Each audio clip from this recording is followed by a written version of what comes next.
2022 год указом президента Российской Федерации объявлен Годом культурного наследия.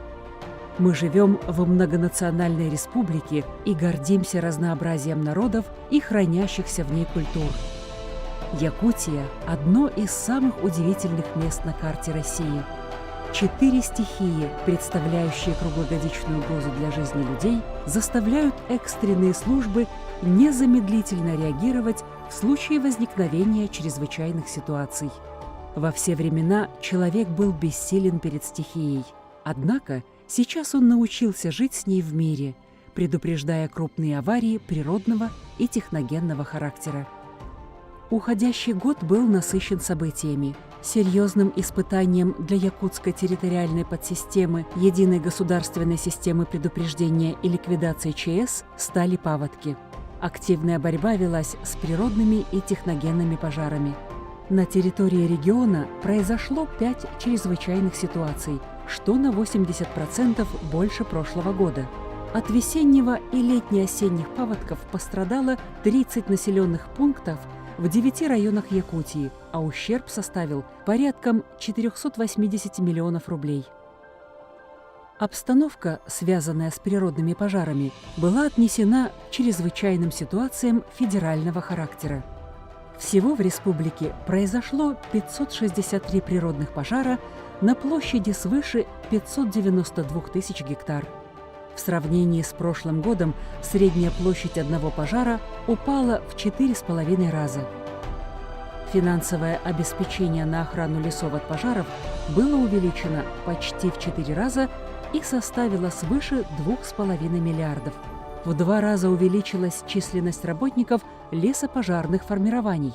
Вместе с этим на территории региона дополнительно создано 3 авиаотделения.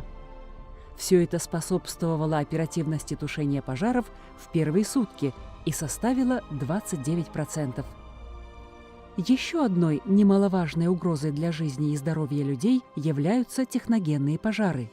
Если сравнивать с 2021 годом, то нам удалось добиться снижения на 16%, а гибель людей снизилась на 30%, больше, чем в половину уменьшилось количество погибших детей.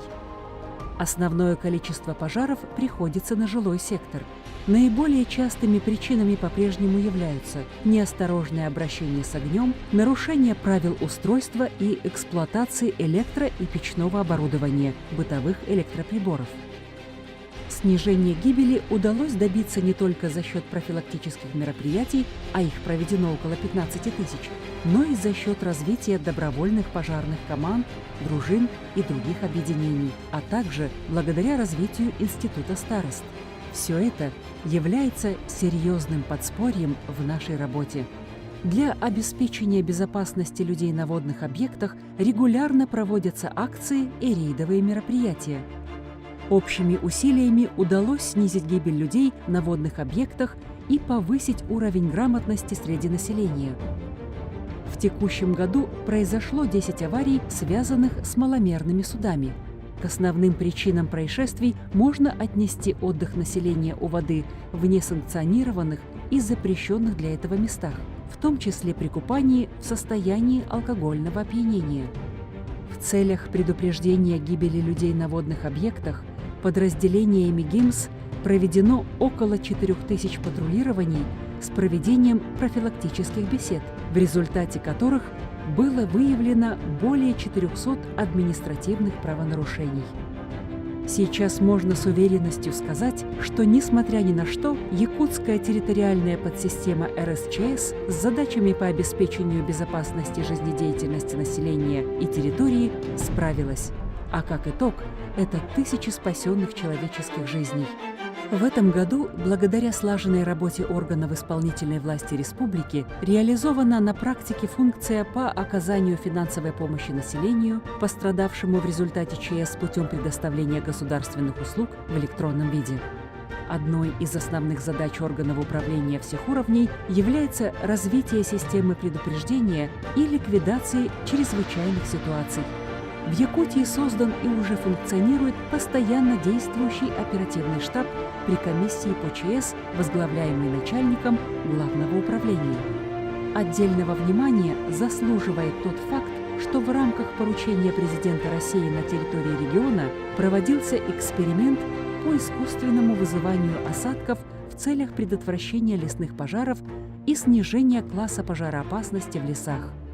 Так, в ряде районов республики наблюдалось снижение класса пожароопасности, что существенно снизило риски возникновения ландшафтных пожаров. Большую работу выполняет авиация МЧС России на Дальнем Востоке, регулярно выполняя задачи, не только связанные с экстренным реагированием на ЧС, проведением поисково-спасательных работ, выполнением санитарно-авиационной эвакуации, транспортировкой людей и грузов, но и с операциями по тушению природных пожаров. В связи с этим для обеспечения своевременного реагирования на природные пожары правительством республики были заключены ряд соглашений на привлечение воздушных судов МЧС России. Успешное применение сил и средств для ликвидации последствий ЧС невозможно при отсутствии должного уровня и оперативной подготовки, в связи с чем особое внимание уделяется поддержанию в готовности сил и средств.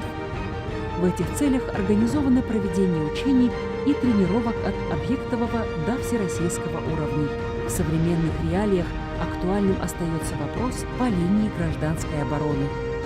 Особое внимание было уделено не только готовности защитных сооружений гражданской обороны и обеспечения населения средствами индивидуальной защиты, но и готовности систем оповещения. Вопросы оповещения и информирования населения становятся определяющими и непосредственно влияют на национальную безопасность. Так, проверки показали, что лишь в нашей республике она полностью готова к выполнению задач.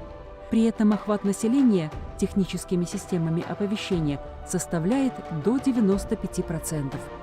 Суровый северный климат Якутии требует особого подхода и ответственности со стороны подразделений МЧС России и республиканских пожарно-спасательных структур. По итогам года все органы управления внесли огромный вклад в повышение уровня безопасности и жизнедеятельности населения. Впереди еще много задач, решение которых поможет сделать работу продуктивнее, от современных опасностей и угроз надежнее. Силы и средства якутской территориальной подсистемы РСЧС готовы к реагированию на оперативные события и способны защитить людей от самых сложных природных и техногенных катастроф.